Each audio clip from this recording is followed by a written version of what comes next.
तो अब आपको बताएंगे कि माफिया मुख्तार के आखिर कितने हमदर्द हैं। कल परिवार से मुलाकात करेंगे अखिलेश यादव, प्रोग्राम फिक्स हो चुका है। आपको यह भी बता दें कि अखिलेश यादव और समाजवादी पार्टी के कई नेता हैं, जैसे धर्मेंद्र यादव हैं जो कब्र पर फूल चढ़ाकर मुख्तार को याद करने के लिए पहुंचे थे। असदुद्दीन ओवैसी हैं जो माफिया के परिवार वालों से मुलाकात करने पहुंचे थे, उन्हें सांत्वना दी थी। इतना ही नहीं, कई ऐसे और नेता हैं जो अपने वोट बैंक को साध रहे हैं, जिसमें स्वामी प्रसाद मौर्य का भी नंबर है। मुख्तार अंसारी के बेटे से उन्होंने मुलाकात की थी। यानी एक के बाद एक तमाम जो नेता हैं वो मुख्तार को पहुंच रहे हैं, श्रद्धांजलि दे रहे हैं, याद कर रहे हैं और अपनी सियासत को साधने की कोशिश में जुटे हुए हैं। लेकिन सबसे बड़ा सवाल यही है कि यह तुष्टीकरण की राजनीति आखिर कब तक चलेगी। माफिया हो या कोई अपराधी हो, उससे इस तरह की हमदर्दी रखना कई सवाल खड़े करता है। क्या यह वोट बैंक की राजनीति है? और अब रुख करेंगे हमारे सहयोगी दीपेश का। उत्तर प्रदेश के अमरोहा में कांग्रेस उम्मीदवार दानिश अली का घेराव कर लोगों ने जमकर विरोध किया। एक रिपोर्ट आपको दिखाते हैं।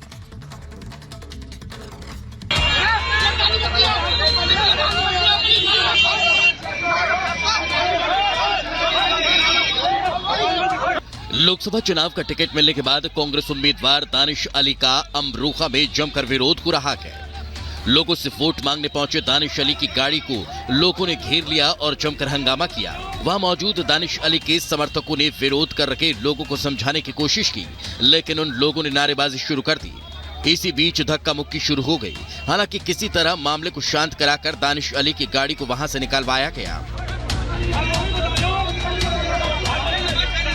सांसद दानिश अली की कार के घेराव का वीडियो सोशल मीडिया पर वायरल हो रहा है। सांसद दानिश अली को कांग्रेस ने अमरोहा लोकसभा क्षेत्र से प्रत्याशी बनाया है। दानिश अली को अमरोहा का उम्मीदवार बनाए जाने पर लोगों में आक्रोश है। वहां की जनता दानिश अली पर बाहरी उम्मीदवार होने का आरोप लगाकर विरोध कर रही है। Bureau report, Republic Bharat.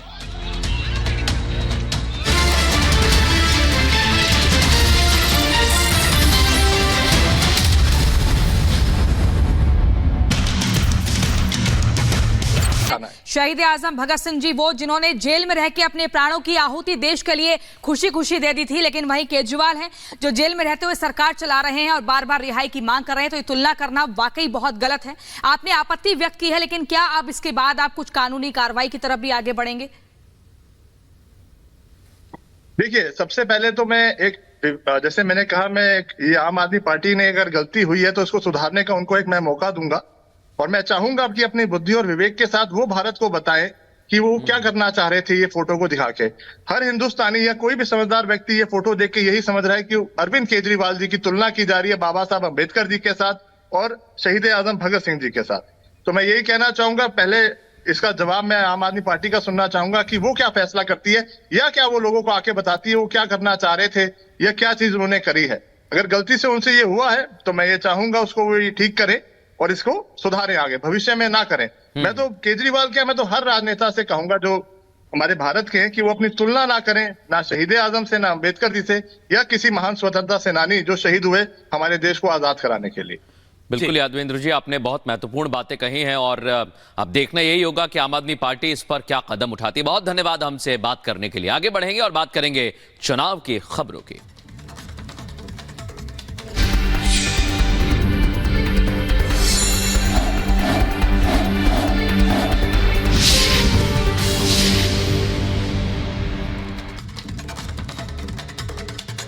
और चलिए बात करते हैं चुनावी रैलियों की। तो चुनावी सरगर्मी तेज है। प्रधानमंत्री नरेंद्र मोदी आज 2 महत्वपूर्ण चुनावी रैलियों को संबोधित करने वाले हैं। सहारनपुर और अजमेर में प्रधानमंत्री नरेंद्र मोदी की चुनावी रैली होने वाली है। तो वहीं देर शाम गाजियाबाद में बड़े रोड शो में भी प्रधानमंत्री शिरकत करने वाले हैं।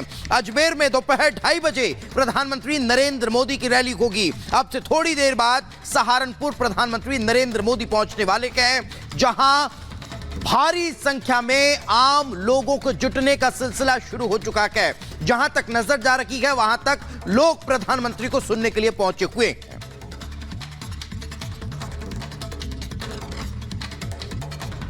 योगी जी, मोदी जी आए हुए हैं आज उनके सभा में।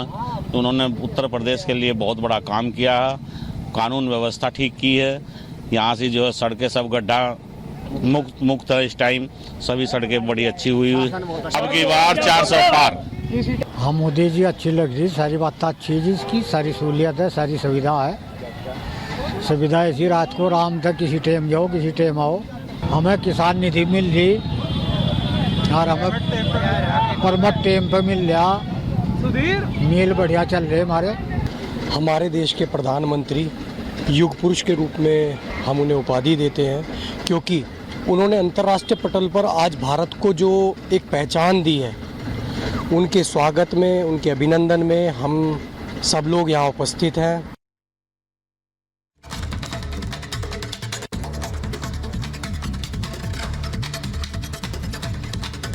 तो आपको बता दें कि प्रधानमंत्री नरेंद्र मोदी सहारनपुर में अब से कुछ देर बाद पहुंचने वाले हैं और रैली को संबोधित करेंगे।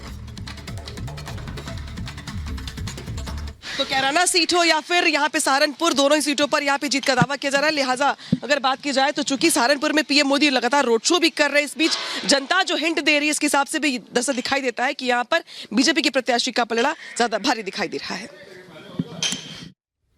तो आपको बता दें कि सहारनपुर में लगभग तैयारी पूर्ण हो चुकी है। लोकसभा सीटों पर मुस्लिम और दलित फैक्टर बड़ा महत्वपूर्ण नजर आने वाला है। अब से कुछ देर बाद प्रधानमंत्री नरेंद्र मोदी यहां पर चुनावी रैली को संबोधित करते हुए नजर आएंगे। 6 बार कांग्रेस प्रत्याशी ने यहां पर जीत हासिल की है और 2019 के चुनाव में बीएसपी के हाजी रहमान यहां से जीते थे।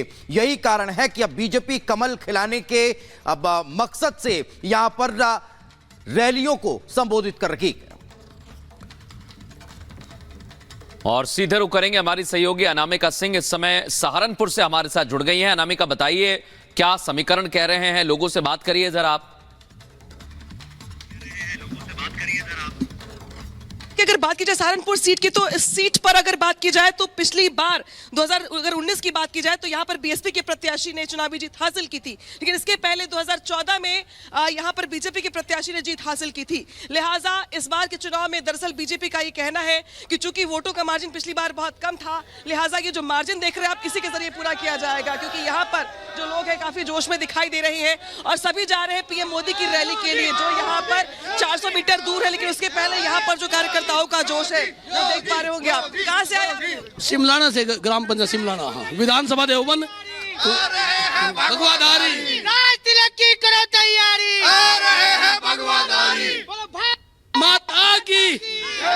राघव लखनपाल के पक्ष में यहाँ पर पीएम मोदी प्रचार करने के लिए आ रहे हैं। किसका पलड़ा भारी दिखाई दे रहा है? जबरदस्त उत्साह राघव भैया का है।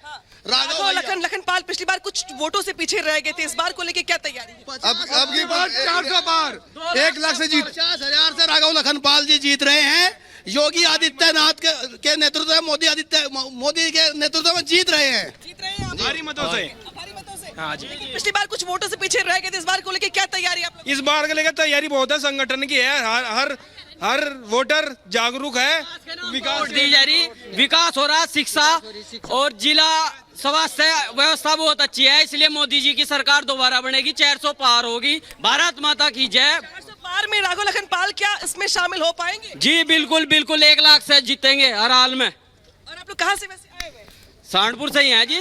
जी। इमरान मसूद चुनावी मैदान में है राघव लखनपाल के सामने, क्या लगता है आपको कि मुकाबला कैसा होने वाला है? टक्कर का है, लेकिन इमरान जी माजिद है दूसरी नंबर पे, बसपा का कैंडिडेट रहेगा। अच्छा, तो यानी कि यहाँ पर लड़ाई है वो यहाँ पर बसपा, समाजवादी पार्टी और बीजेपी के बीच में दिखाई दे रही है, और शायद यही वजह है कि इस बार जो त्रिकोणीय मुकाबला है इस सीट पर, उसको लेकर के दरअसल ये जो तैयारी देख रहे हैं आप, ये बीजेपी की ओर से दरअसल यही से 400 मीटर आगे पीएम मोदी की रैली है, और इस रैली में शामिल होने के लिए सहारनपुर के साथ साथ आसपास के जिलों के भी लोग यहाँ पर भारी संख्या में पहुंच रहे हैं। आगे सिर्फ और सिर्फ बसों की कतारें लगी हुई, तो भाई दूर दूर तक आपको सिर्फ लोग दिखाई देंगे जो चले आ रहे हैं अलग अलग हिस्सों से पीएम मोदी की रैली में शामिल होने के लिए। दरअसल सहारनपुर सीट ऐसी सीट है जहां पर जाट भी है, गुज्जर भी है, मुस्लिम भी है, साथ ही हिंदू भी है। ये देखिए, ठीक है मैं दे दूंगी। तो देखिए यहाँ पर जो लोग हैं उनकी ओर से दरअसल ये कहा जा रहा है कि पिछली बार चूंकि बीएसपी का गठबंधन था समाजवादी पार्टी से, इसके चलते लास्ट टाइम राघव लखनपाल कुछ वोटों से पीछे रह गए थे, लेकिन चूंकि इस बार बीएसपी अलग होकर लड़ाई लड़ रही है, आरएलडी का साथ मिल रहा है बीजेपी को, लिहाजा इस सीट पर बीजेपी ज्यादा मजबूत दिखाई देती। कहाँ से आए आप लोग? नकुड़ से आए हुए। अच्छा, राघव लखनपाल के लिए क्या कहेंगे? जीतेगी पूरी बहुमत से। बहुमत से कैसे इस बार क्या नया खास है? क्योंकि साथ जनता का साथ है, पूरा जनता के साथ है। चलिए कुछ महिलाओं से बात कर लेते हैं। आप लोग कहाँ से आई हैं? बात कर लो आप लोग कहाँ से आए हैं? हम सारा नागल से आए हैं, नागल ब्लॉक से नगर ब्लॉक से आए हैं। जी रामपुर। लखनपाल के पक्ष में आप लोग यहाँ पे रैली में शामिल होने के लिए आए हैं। इस बार मुकाबला कैसे देख रहे हैं? मुकाबला बढ़िया वाला होगा मैडम जी। एक तरफा मुकाबला, कोई है ही नहीं। मुकाबला कैसे